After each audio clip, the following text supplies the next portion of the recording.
votre analyse à chaud de cette soirée? Je pense qu'on a mérité plus, mais c'est le foot.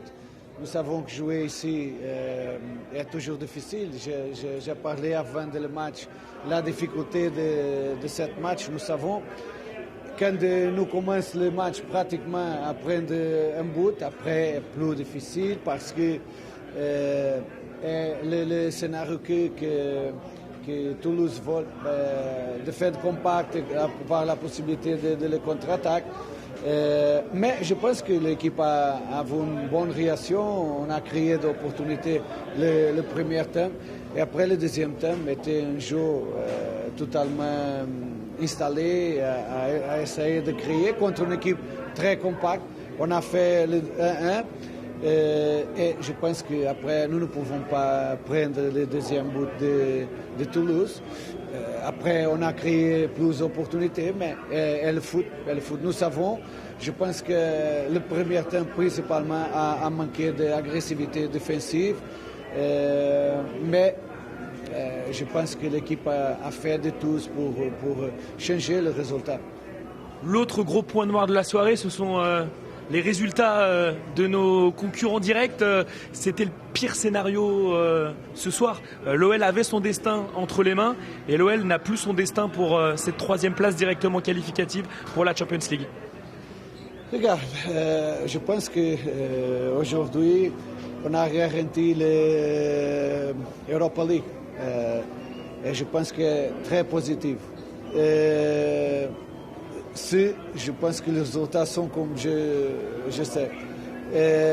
Après, arriver à la dernière journée, avec la possibilité d'avoir la possibilité d'entrer en Champions League, un miracle cette année, un miracle.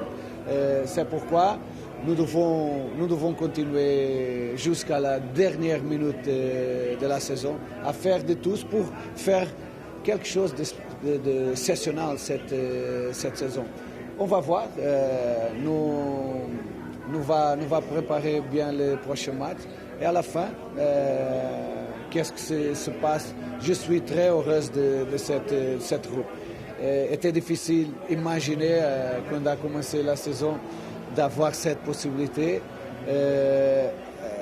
Beaucoup de personnes ont parlé que peut-être nous serons à battre contre les équipes qui n'ont pas d'ambition. Mais nous sommes ici. Je pense que c'est très, très positif. Je suis très heureuse de ce groupe de travail. Le groupe est déterminé malgré la défaite ce soir avant cette grande finale. Ce sera une grande finale au Groupama Stadium face à Lens. Oui, et le dernier match, nous avons l'ambition de faire un bon match et après, on va voir. Comme j'ai dit, être ici avec cette possibilité est un miracle cette année. On garde le sourire alors. Oui, on va maintenant préparer bien le prochain match. Je m'attends que nous pouvons avoir le stade plein de notre supporter. Après, à la fin, sera qu'est-ce que nous pouvons faire dans le match. Merci beaucoup, coach. Merci. Coco, qu'est-ce qu'il a manqué ce soir? Comment tu expliques la soirée? Cette première mi-temps, elle a été très très difficile. Franchement, ils nous ont été supérieurs. Ils nous ont battus dans tous les duels. Et de toute façon, on le sait, quand on perd la plupart de nos duels, tu ne peux pas espérer à gagner les matchs, tu ne peux pas espérer à te procurer des occasions. Et je pense que c'est dans ça où ils ont été bien meilleurs que nous. Et après, ce qui a manqué ce soir, je pense que c'est un peu d'expérience parce que voilà, même si tu gagnais pas, le match nul te permettait encore d'avoir ton destin entre les mains. Donc il fallait pas prendre ce deuxième but, je pense. Et voilà, se maintenir ce 1-1, ça aurait été un moindre mal, on va dire. Je sais que toi ce soir c'est anecdotique, mais tu as encore marqué ton 15e but et du coup tu as atteint ta meilleure saison statistique avec l'OL. Il reste une finale maintenant, c'est une grande finale à Lens pour quand même. Si il y a un an en arrière, on t'avait dit que l'OL pouvait terminer 3e ou 4e, et il y a toujours cette Ligue des Champions. Ah, c'est sûr, vous avez totalement raison. S'il y a un an, on nous avait dit qu'on allait jouer tout, entre guillemets, enfin tout, une qualif potentielle en Ligue des Champions sur le dernier match, bien sûr que j'aurais signé tout de suite, mais c'est le fait, en fait, je pense, d'avoir cet espoir, d'avoir donné tant d'espoir aux supporters. C'est pas fini, hein, mais et d'avoir notre destin entre les mains. Aujourd'hui, on l'a plus, donc c'est un peu délicat, mais bien sûr que rien n'est fini. Il reste encore un match. Les concurrents ont des matchs difficiles, nous aussi, c'est une certitude, mais on peut gagner ce match, et voilà, on fera tout pour le gagner. Merci Coco.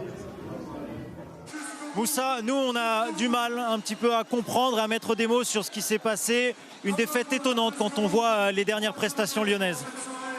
C'est le football, hein. Nous on savait que c'était une équipe de Toulouse compliquée à jouer, notamment à domicile. On a déjà perdu au match aller chez nous. Voilà, c'est un match de foot où aujourd'hui ils ont été supérieurs à nous dans l'agressivité. Et ça ne pardonne pas. Je pense que ça s'est joué là, mais surtout dans l'efficacité, notamment offensive. On a eu énormément d'occasions, on ne les a pas convertis. Ils sont nous procurés assez peu, on n'a pas été conquérants dans notre défense aussi. Honnêtement, comment vous imaginez la semaine et le rendez-vous du week-end prochain contre Lens? Vous savez, on va préparer ce match pour le gagner. On était sur 4 victoires consécutives, on a battu des équipes où c'était très compliqué de gagner. Aujourd'hui, on savait que c'était sûrement le match le plus dur de cette série-là. Ça n'a pas loupé. On n'a pas répondu présent comme on aurait dû le faire. C'est pour ça que ça a causé cette défaite-là. Voilà, on va préparer ce match comme on a préparé les autres, en toute sérénité. Il y a pas de... Faut juste être focus, il faut être très concentré. À nous de battre Lens lors de la dernière journée, comme on l'a fait lors de la première journée contre eux. Et je suis persuadé que si on gagne ce match, il y aura un bon truc à la fin. Merci Moussa.